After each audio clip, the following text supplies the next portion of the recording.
Hay historias que no deberían existir, misterios que, mientras más se investigan, más profundas y oscuras se vuelven, relatos que parecen surgir de un rincón olvidado de la humanidad, donde la verdad se esconde bajo capas de silencio. Y hoy, vamos a sumergirnos en uno de los casos más inquietantes y dolorosos de la historia moderna, el niño encontrado dentro de una caja. Un pequeño que durante décadas sería conocido simplemente como el niño de la caja. Antes de comenzar, asegúrate de suscribirte, activar la campanita y dejar tu like, porque lo que estás a punto de escuchar no es una simple historia, es un enigma que marcó al país entero y que hasta hoy sigue sacudiendo a quienes se atreven a investigarlo. Todo empezó el 25 de febrero de 1957, en un área aislada y silenciosa cerca de Susquehanna Road, en Filadelfia. Era un terreno abandonado, usado como vertedero ilegal, un lugar que nadie visitaba sin razón. Entre la maleza, los restos de basura y el frío de invierno, había una caja ordinaria de cartón, gastada por el clima. A primera vista, no parecía especial, pero esa caja contenía un secreto trágico en el cuerpo sin vida de un niño de entre 4 y 6 años. Y desde ese momento, la historia del misterio comenzaría a escribirse. El niño, pequeño y frágil, pesaba apenas unas 30 libras. Su altura rondaba los 3 pies y 3 pulgadas. Lo perturbador era su estado: no tenía ropa,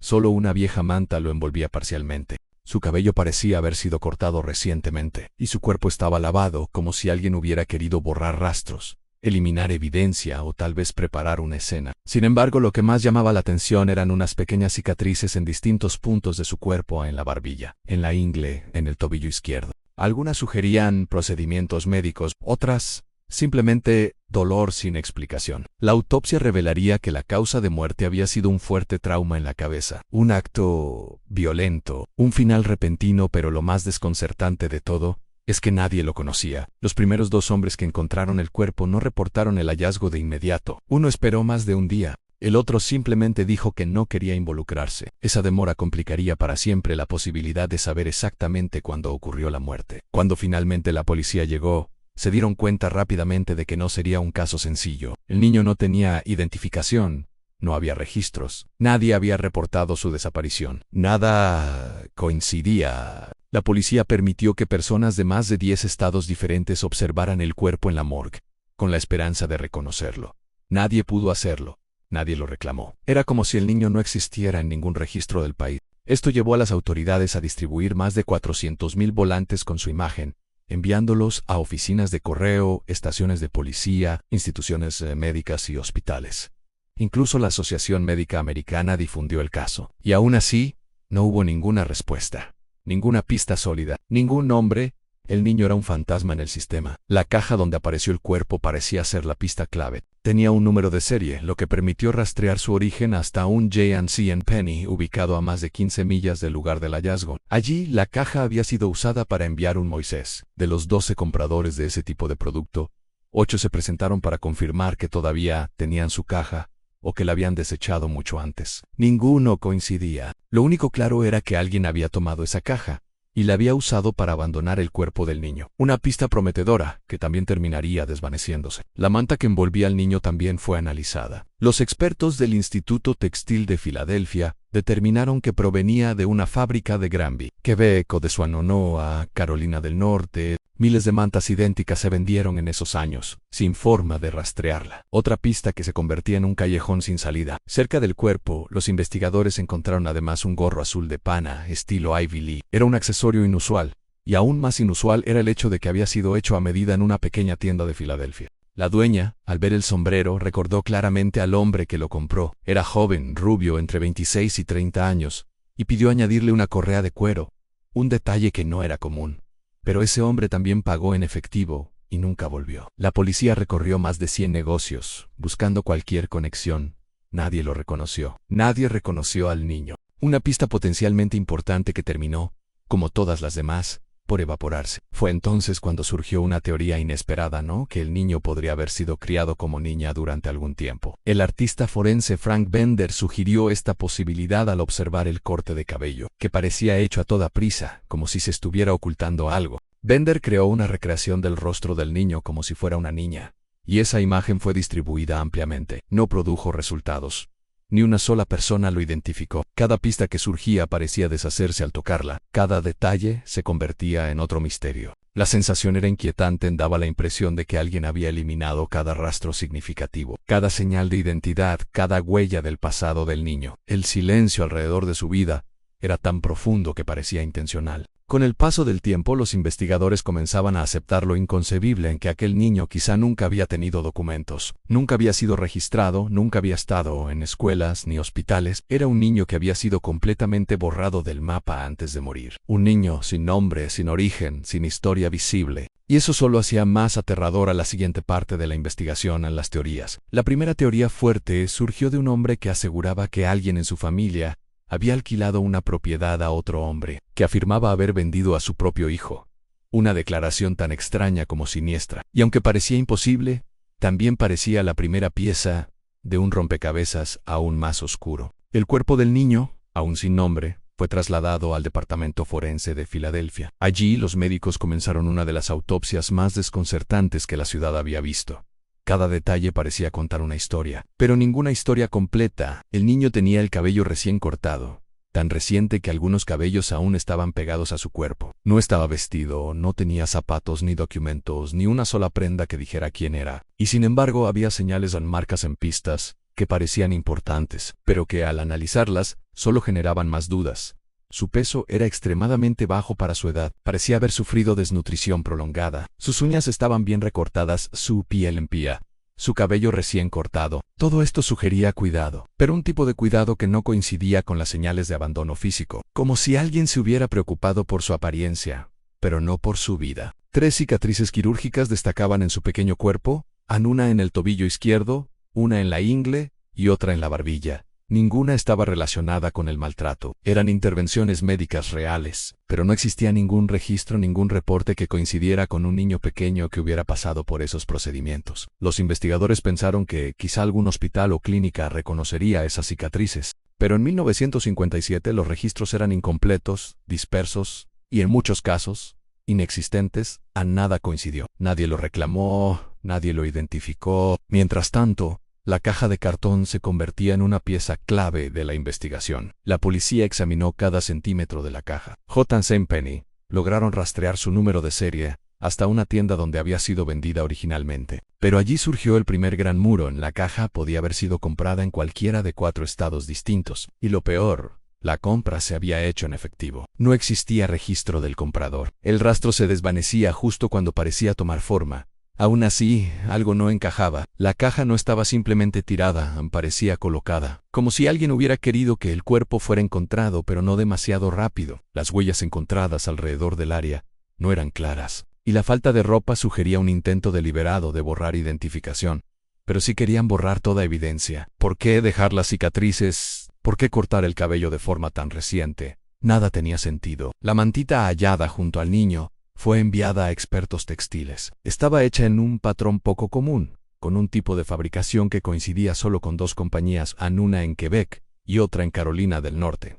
Esto reducía las posibilidades, pero no lo suficiente. Miles de mantas similares habían sido producidas y distribuidas sin registro específico. Los investigadores hicieron lo imposible. Recorrieron casas, paraderos, refugios, hospitales, orfanatos, cualquier lugar donde un niño pudiera haber estado, pero nadie reconocía al pequeño. Ningún niño estaba reportado como desaparecido con sus características. El misterio crecía. Lo que más desconcertaba a las autoridades era el absoluto silencio a nivel nacional. No había desesperación de unos padres. No había búsquedas masivas. Nadie preguntaba por él. Era como si nunca hubiera existido, o peor aún, como si quienes debían buscarlo no quisieran hacerlo. A medida que semanas y meses pasaban, el caso empezaba a ocupar un lugar incómodo en el imaginario estadounidense. ¿Cómo era posible que un niño tan pequeño, con rasgos tan específicos, con un rostro tan reconocible, no tuviera identidad? La policía imprimió más de 400,000 flyers con su rostro. Los enviaron a todas las estaciones, hospitales,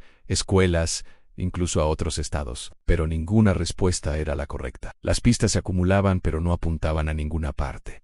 Mientras tanto, otro detalle llamaba la atención. El gorro encontrado cerca de la zona. Era un gorro de inconfundible diseño, hecho en corduroy azul, con una tira de cuero ajustable. Fue rastreado hasta un pequeño negocio de fabricación artesanal en Filadelfia. El dueño recordó haberlo vendido. De hecho, dijo algo inquietante. recordaba al hombre que lo compró. Dijo que era un cliente reservado o particular y que había pedido un ajuste personalizado en la correa. Pero cuando le mostraron la reconstrucción facial del niño, el hombre no lo reconoció. Afirmó que jamás había visto al niño antes. La policía intentó localizar al comprador, pero, como todo en este caso, no había registros. El hombre había pagado en efectivo. No había nombre, no había dirección, no había nada, otro callejón sin salida. Sin embargo, aunque cada pista parecía evaporarse, los investigadores también notaron algo importante. La zona donde el niño fue encontrado era conocida por ser un área donde la gente solía tirar basura ilegalmente, pero no era un lugar completamente aislado. Alguien que conociera la zona sabría que tarde o temprano alguien encontraría el cuerpo. Había sido un mensaje, un acto desesperado, o simplemente la opción más rápida para ocultar un crimen que ya no podía esconderse más. A medida que el caso se hacía más público, los ciudadanos comenzaron a enviar teorías, nombres, posibilidades. La policía revisó cada una. No importaba lo descabellada que fuera, la analizaba. Era un esfuerzo masivo, casi obsesivo, por encontrar una verdad que no quería ser encontrada.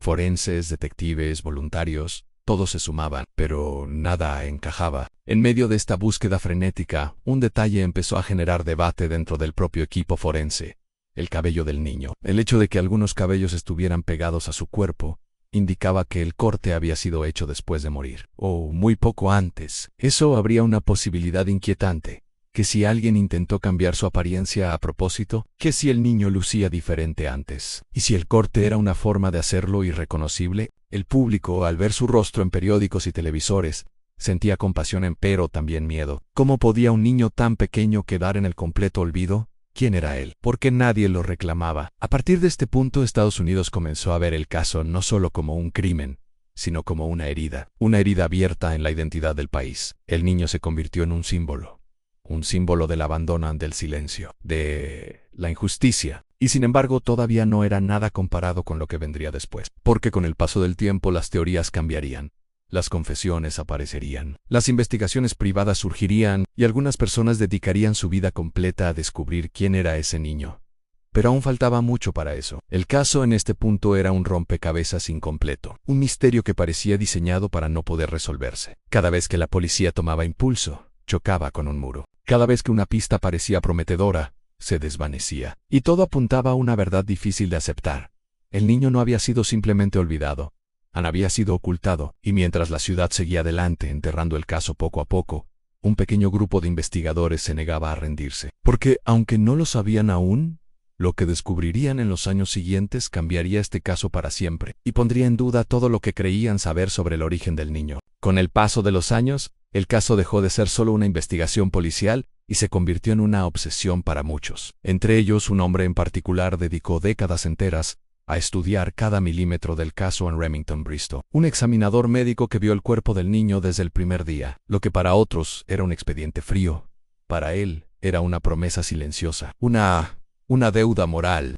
No podía aceptar que un niño pudiera desaparecer del mundo sin dejar rastro, sin nombre, sin historia. Bristol gastó su propio dinero, recorrió el país, entrevistó personas, reconstruyó escenarios, comparó cicatrices, consultó con expertos y analizó perfiles familiares. Su teoría comenzó a formarse lentamente, no por una pista clara, sino por una acumulación inquietante de coincidencias. El examinador médico creía que el niño había vivido en un hogar problemático, uno que quizá mantenía apariencias hacia afuera pero ocultaba abusos y secretos hacia adentro. Una familia que, según él, tenía conexiones con un hogar de acogida cercano. Una familia con una hija que, según testigos, nunca habría debido cuidar de un niño. Para Bristol, la hipótesis encajaba en un hogar donde el niño nunca fue registrado, nunca fue escolarizado, nunca fue llevado a un médico de forma oficial, un niño invisible. Lo que más inquietaba a Bristol era que muchas personas de esa familia tenían cicatrices quirúrgicas similares a las del niño. No idénticas, pero del mismo tipo de intervención médica. Además, los muebles de la casa parecían coincidir con los patrones de la mantita encontrada en la escena. No era una prueba concluyente, pero sí lo suficiente como para justificar dudas profundas. Años después, cuando la casa fue puesta en venta,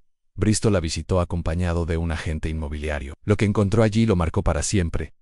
En el sótano, vio una cuna vieja, pero intacta. Waisabraela, una manta que, según él, era idéntica a la que encontraron junto al niño. El agente inmobiliario, sin saber nada del caso, comentó que la hija de la familia era conocida por tratar mal a los niños que cuidaba, y que algún niño podría haber muerto accidentalmente bajo su cuidado. Aquello solo fortaleció la convicción de Bristow. Pero la policía nunca encontró evidencia suficiente para considerar esta hipótesis como válida. No había documentos, no había testimonios sólidos, no había restos. Era una teoría que parecía encajar emocionalmente, pero no legalmente. Y así, una vez más, el caso se estrellaba contra el mismo muro, la imposibilidad de transformar indicios en hechos comprobables. Con el tiempo, otra teoría apareció, aún más perturbadora, esta vez de una mujer conocida solo como Marta. Afirmaba que el niño era su hermano adoptivo y que su madre adoptiva lo había maltratado durante años. Dijo que el niño sufría problemas de control de esfínteres, que ella misma lo había bañado repetidas veces, y que un día su madre, en un ataque de furia,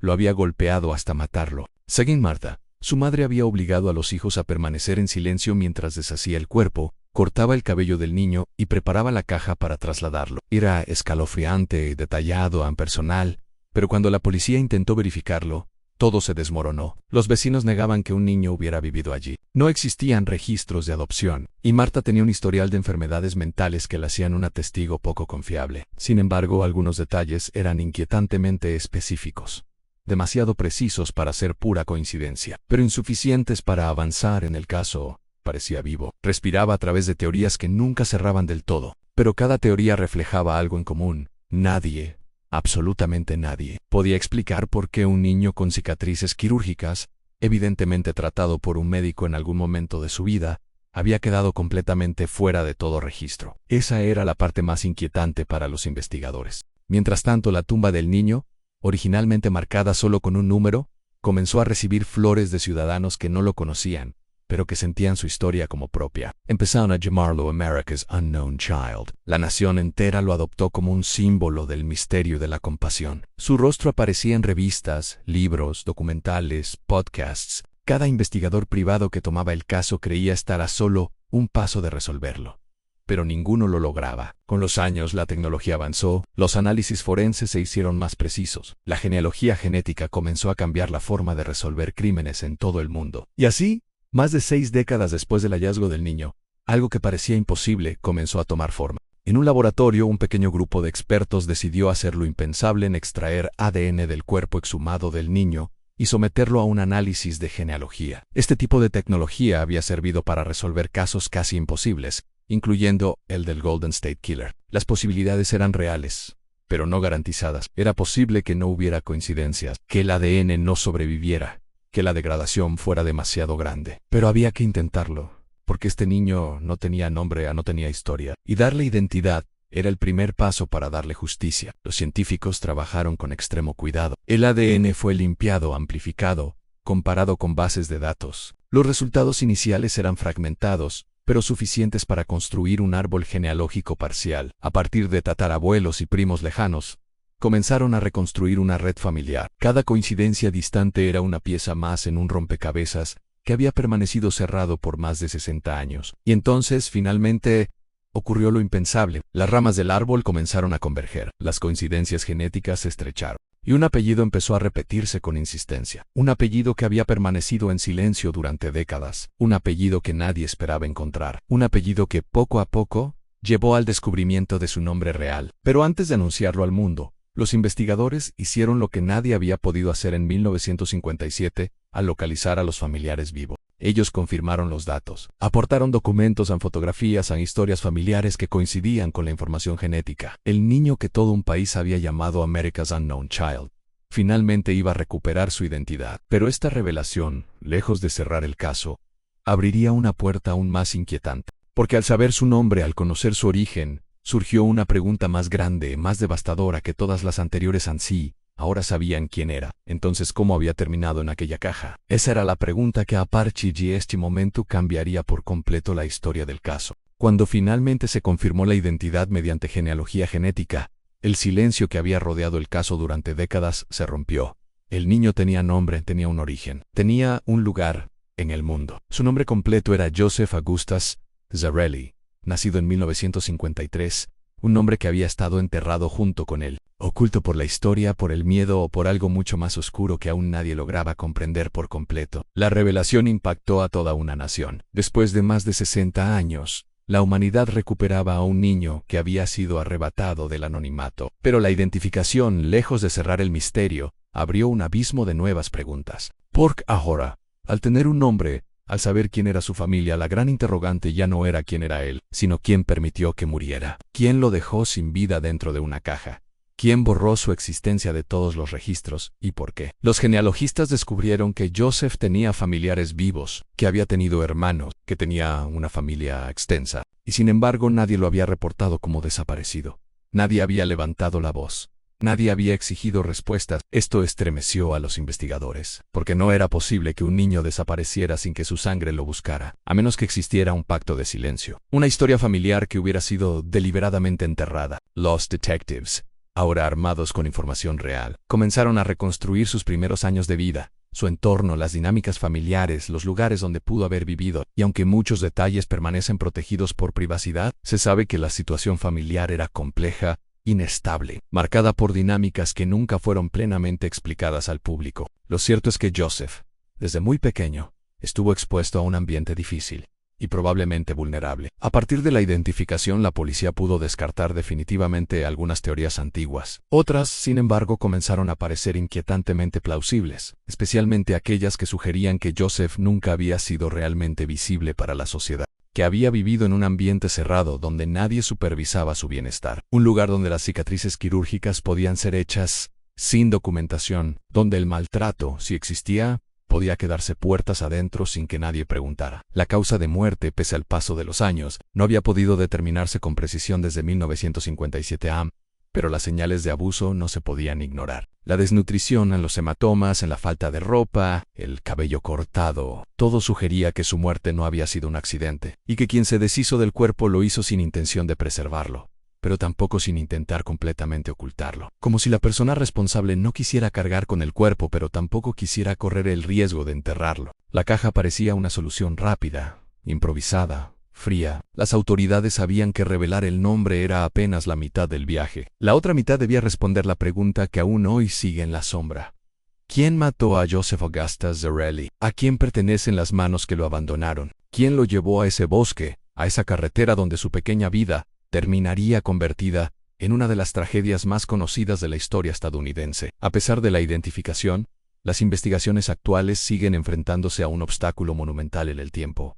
Las personas clave ya no están vivas, los registros se han perdido, las memorias se han mezclado con los silencios, y las piezas que faltan del rompecabezas parecen haber sido borradas de manera deliberada. Incluso con tecnología moderna, reconstruir un crimen ocurrido en 1957 es una batalla contra el olvido. Sin embargo, una verdad se hizo evidente para todos: Joseph nunca fue invisible, al menos no para un país entero que, sin conocer su nombre, lo adoptó como propio. Nunca estuvo solo. A pesar del silencio de quienes debieron protegerlo, millones de personas en el mundo lo recordaron, cuidaron su memoria, siguieron su caso, llevaron flores a su tumba. Joseph estuvo más acompañado en la muerte que en la vida. Su tumba, ahora marcada con su nombre real, se convirtió en un símbolo poderoso, un recordatorio de que ningún niño merece ser olvidado, que ningún caso debe quedar sin respuesta, que incluso cuando el tiempo parece enterrar toda verdad, la perseverancia, la ciencia y la humanidad pueden rescatar historias que parecían perdidas para siempre. Mientras los investigadores continúan trabajando para responder quién lo asesinó, una certeza queda clara: el caso ya no es solo un misterio, es una advertencia en un eco que atraviesa décadas. Una llamada a no ignorar nunca los silencios, a entender que la justicia a veces llega tarde, pero puede llegar, que la verdad puede ser reconstruida incluso cuando el mundo cree que ya no hay nada más por descubrir. Hoy, gracias a la ciencia, gracias a las personas que se negaron a rendirse, Joseph Augustus Zarelli recuperó lo que nunca debió perder en su identidad. Su historia continúa abierta. Su caso, aunque identificado, aún no está resuelto. Pero ya no es el niño en la caja. Ya no es America's Unknown Child. Ya no es un símbolo de anonimato. Ahora es un niño real, con nombre, con familia, con una historia que merece justicia. Y aunque aún quedan sombras por iluminar, una cosa es segura: su memoria nunca volverá a estar sola, porque millones de personas, incluso después de tanto tiempo, siguen diciendo su nombre, Joseph Annie. Cada vez que lo dicen, cada vez que su historia se cuenta, cada vez que su caso se comparte, la luz avanza un poco más sobre la oscuridad que lo rodeó durante más de medio siglo. Si esta historia te impactó, si crees que casos como este nunca deben ser olvidados, te invito a suscribirte, dejar tu like y compartir este video. Cada interacción ayuda a que estas historias sigan siendo contadas, para que nadie más quede en el anonimato y para que la verdad, tarde o temprano, salga a la luz. Gracias por ver. Y recuerda, aquí seguimos desenterrando los misterios que otros intentaron ocultar.